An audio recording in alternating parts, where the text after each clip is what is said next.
All creatures at birth are supplied with everything they need for successful survival. All creatures except one are supplied with a set of instincts that will do the job for them, and because of that, they don't need much of a brain. Take the magnificent bald eagle, for example. My wife and I saw dozens of them on a recent fishing trip in Alaska. To see one of them come swooping down and pluck a live and sizable fish from the water on a single pass is astonishing. More astonishing still is the eagle's eyesight. And because of its need to see small rodents moving in the grass from high altitudes or a fish just inches under the surface of the water, its incredible eyes take up just about all of the space in its head. For the eagle, its eyes are the most important thing, and everything else works in unison with them. Its brain is tiny and rudimentary. It doesn't think or plan or remember. It simply acts in accordance with stimuli. And it's the same with most other living creatures. Even the beautiful porpoise with a much larger brain and the chimpanzee are easily tamed and taught. Only one takes 20 years to mature and has dominion over all the rest and the earth itself, and has today the power to destroy all life on earth in a couple of hours. Only one is given the godlike power to fashion its own life according to the images it holds in its remarkable mind. Everything fashioned by human beings is a result of goal setting. We reach our goals. That's how we know that the diseases that plague us will be conquered. We've set goals to eradicate every disease that plagues us, and eradicate them we will, one by one. We have never set a goal that we have not reached, even landing on the moon, or are now in the process of reaching. No one ever made a purposeful accomplishment without a clear goal toward which to work. I hope you've established yours and that you've begun to think about it frequently every day, to impress it into your mind, particularly your remarkable subconscious, where forces greater than we can imagine can come to your aid. For a moment, consider the things your mind has brought you. Everything you have, your work, your relationship with your family and others, your philosophy of life, all come to you as a result of using your mind. Your religion. Now consider the estimate made by experts. You have probably been operating on less than 10% of your mental capacity, and probably much less than that. In an article for the Saturday Review, our old friend Herbert Otto, psychologist, educator, and chairman of the National Center for the Exploration of Human Potential, reminded us that many well-known scientists, such as the late Abraham Maslow, Margaret Mead, Gardner Murphy, O. Spurgeon English, and Carl Rogers, subscribe to the hypothesis that man is using a very small fraction of his capacities. Margaret Mead quotes a 6% figure. Herbert Otto writes, "My own estimate is 5% or less." Neurological research has shed new light on man's potential. Work at the UCLA Brain Research Institute points to enormous abilities latent in everyone by suggesting an incredible hypothesis. They said the ultimate creative capacity of the human brain may be, for all practical purposes, infinite. To use the computer analogy, man is a vast storehouse of data, but we have not learned how to program ourselves to utilize these data for problem-solving purposes. The following appeared in Soviet Life Today, a USSR English-language magazine. It said the latest findings in anthropology, psychology, logic, and physiology show that the potential of the human mind is very great indeed.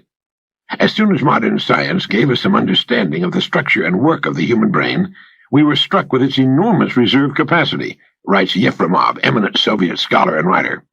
He continues, "Man, under average conditions of work and life, uses only a small part of his thinking equipment.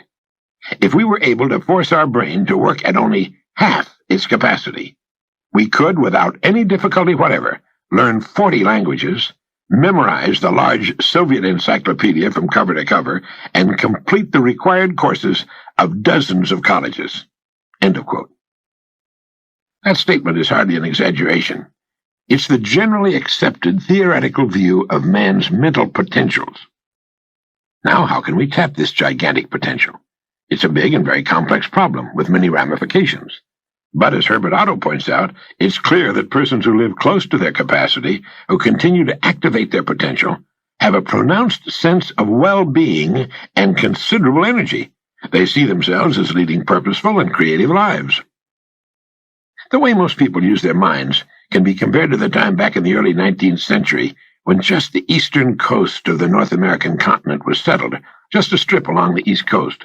To the west stretched the raw, undeveloped great bulk of what was later to become the incredibly rich 90% of the economy. 90%, which resulted in the standard of living enjoyed today by Americans. If everything you have is the result of using just 5% of your mind, consider for a moment what it will mean to you and your family if you can increase this percentage. This cassette will show you how to use infinitely more of your mental powers, how to develop some of that more than 90% virgin territory. None of us, as a rule, has the slightest notion of the real capabilities of his or her mind, but believe me when I say that your mind can be compared to an undiscovered gold mine, and it makes no difference whether you're 17 or 70. Look at it this way. Your goal is in the future. Your problem is to bridge the gap which exists between where you now are and the goal you intend to reach. This is the problem to solve. Robert Seashore, then chairman of the Department of Psychology at Northwestern University, pointed out that successful people are not people without problems. They're simply people who've learned to solve their problems. And there you have it. Living successfully, getting the things we want from life, is a matter of solving the problems which stand between where we now are and the point we wish to reach. No one is without problems. They're part of living. But let me show you how much time we waste in worrying about the wrong problems. Here's a reliable estimate of the things people worry about. Things that never happen, 40%.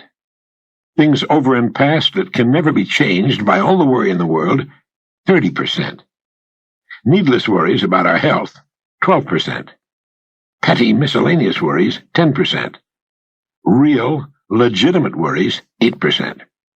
In short, 92% of the average person's worries take up valuable time, cause painful stress, even mental anguish, and are absolutely unnecessary. And of the real, legitimate worries, there are two kinds. There are the problems we can solve, and there are the problems beyond our ability to personally solve. But most of our real problems usually fall into the first group, the ones we can solve if we learn how. There must be millions of people today who feel they're being barred from the life they want because they look upon problems not as challenges to be met, but as wide chasms beyond their ability to bridge. A little research proves that successful people have the same kinds of problems. One of the very real benefits of working with a psychologist or psychiatrist comes from learning that there are hundreds of thousands, even millions of other people with problems identical to our own. So the whole thing boils down to a matter not of problems which are common to us all, but to our ability to solve them. Now, I'm going to assume you've decided on a goal. Remember, you will become, and you will achieve what you think about. That is, if you stay with it, you'll reach your goal. But how? It's right here that your mind comes into play. What is your mind, really? Nobody knows for sure. Perhaps the best way to describe it is to quote Pulitzer Prize-winning playwright Archibald MacLeish. In his play, The Secret of Freedom, a character says, "The only thing about a man that is a man is his mind. Everything else you can find in a pig or a horse." That's uncomfortably true. The human mind is the one thing that separates us from the rest of the creatures on Earth. Everything that means anything to us comes to us through our minds, our love of our families, our beliefs, all of our talents, knowledge, abilities. Everything is reflected through our minds. Anything that comes to us in the future will almost certainly come to us as a result of the extent to which we use our minds. And yet it's the last place on Earth the average person will turn to for help. Do you know why? Do you know why people don't automatically turn their own vast mental resources on when faced with a problem? It's because they've never learned to think. Now that is a fact, believe it or not. Most people never think at all during the entire course of their lives. They remember, but that's not thinking creatively or in new directions. They react to stimuli, but again, that's not thinking. Remembering to set the alarm at night and getting up when it rings in the morning does not take thought, nor does showering, shaving, getting dressed, eating breakfast, going to work. At work, we once again fall into comfortable routines. At quitting time, we go home and start repeating the process. Most people, let me say it again, do not know how to think. When they're faced with a problem, they will go to any length to avoid thinking. They will ask advice from the most illogical people, usually people who don't know any more than they do, next-door neighbors, members of their families. Very few of them have reference books. But much more important than that, only one in I don't know how many thousands will take a large notepad, write the problem at the top of the page, and then deliberately turn on his or her thinking apparatus. But some people do think. They do indeed. In order to reflect a moment on the human mind, consider what it's accomplished. As you do, realize that we are developing so rapidly that we've come further in the realm of progress in the past 50 years than in all the preceding 10,000 years of human civilization. Of all the scientists who ever lived, it's estimated that 90% of them are alive today. We've reached in the area of ideas and human advancement a plateau so high it was undreamed of by even the most optimistic forecasters as recently as 30 years ago. But every new idea triggers additional ideas, so that now we're in an era of compounding advancement on every front and in every area that stagger the imagination. The harnessing of the power of the sun in our atomic plants and ships, the speed of light computers which in minutes save months and years of calculating drudgery. Every man-made thing you see and touch spawned from the most powerful agency in the world, the human mind. Dr. Harlow Shapley of Harvard has said that we're now entering an entirely new age of man. He calls it the Psychozoic age, the age of the mind. And you, my friend, own one, free and clear. Now let's look at a few facts. The 40-hour week long standard is in imminent likelihood of being even further shortened. This means that the average working person has at his disposal an enormous amount of free time. In fact, if you total the hours in a year and subtract the sleeping hours, if he or she sleeps 8 hours every night, you'll find that this person has about 6,000 waking hours, of which less than 2,000 are spent on the job. Now, this leaves 4,000 hours a year when a person is either working or sleeping. These can be called discretionary hours, with which that person can do pretty much as he or she pleases. So that you can see the amazing results in your own life, I want to recommend that you take just 1 hour a day, 5 days a week, and devote this hour to exercising your mind. You don't even have to do it on weekends. Pick 1 hour a day on which you can fairly regularly count. The best time for me is an hour before the others are up in the morning. The mind's clear, the house is quiet, and if you like, with a fresh cup of coffee, this is the time to start the mind going. And here's one good way to do it. During this hour every day, take a completely blank sheet of paper. At the top of the page, write your present primary goal, clearly, simply. Then, since our future depends upon the way in which we handle our work, write down as many ideas as you can for improving that which you now do. Try to think of 20 possible ways in which the activity that fills your day can be improved. You won't always get 20, but even one idea is good. Now remember 2 important points with regard to this. 1, this is not particularly easy. And 2, most of your ideas won't be any good. When I say it's not easy, I mean it's like starting any other habit. At first, you'll find your mind a little reluctant to be hauled up out of that old familiar bed. But as you think about your work and ways in which it might be improved, write down every idea that pops into your head, no matter how absurd it might seem. Let me tell you what'll happen. Some of your ideas will be good and worth testing. The most important thing, however, that this extra hour accomplishes is that it deeply embeds your goal into your subconscious mind, starts the whole vital machinery working the first thing every morning, and 20 ideas a day, if you can come up with that many, total 100 a week, even skipping weekends. An hour a day, 5 days a week, totals 260 hours a year, and still leaves you 3,740 hours of free leisure time. Now, this means you'll be thinking about your goal and ways of improving your performance, increasing your service. 6.5 full extra working weeks a year, 6.5 40-hour weeks devoted to thinking and planning. Can you see how easy it is to rise above that so-called competition? And it'll still leave you with 7 hours a day to spend as you please. Starting each day thinking, you'll find that your mind will continue to work all day long, and you'll find that at odd moments when you least expect it, really great ideas will begin to bubble up from your subconscious. When they do, write them down as soon as you can. Just one great idea can completely revolutionize your work and, as a result, your life. If you want to develop the muscles of your body, you take daily exercise of some sort. The mind is developed in the same way, except that the returns are out of all conceivable proportion to the time and energy spent. The mind of man can lift anything. His muscles, even the best developed, are puny alongside those of some of the dumbest animals on earth.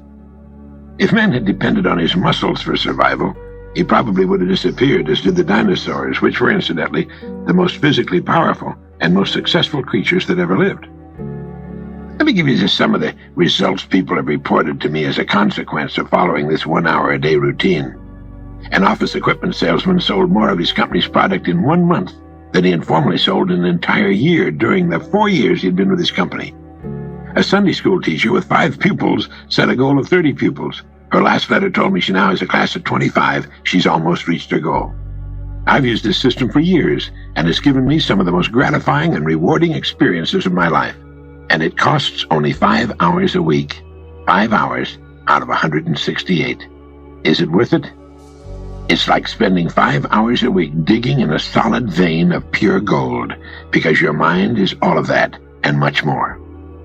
Each time you write your goal at the top of the sheet of paper, don't worry or become concerned about it. Think of it as only waiting to be reached, a problem only waiting to be solved. Face it with faith and bend all the great powers of your mind toward solving it. And believe me, solve it you will. You know, this puts each of us in the driver's seat. Now let's briefly recap. 1. This week, start spending 1 hour a day getting as many ideas as you can. Try for 20 a day on ways to improve what you're now doing. Don't become discouraged. Remember, the achievement of your goal very likely depends upon it, as does your whole future. Once you start exercising your mind in this way, I know you'll want to continue the practice. 2. If everything you now have is the result of using, say, 5 to 10% of your mental ability, you can imagine what life will be like if you can increase this figure to 20% or more. 3. Successful people are not people without problems. They're simply people who've learned to solve their problems. 4. Don't waste time and energy worrying about needless things. 40% of them will never happen, 30% have already happened and can't be changed, 12% are needless worries about our health, 10% are petty miscellaneous worries, and only 8% are genuine. Try to separate the real from the unnecessary and solve those which are within your ability to solve. 5. The human race has advanced farther during the past 50 years than in all the preceding 10,000 years of human civilization. We're now living right in the middle of the golden age man has been dreaming of and praying for centuries, and it's going to get better.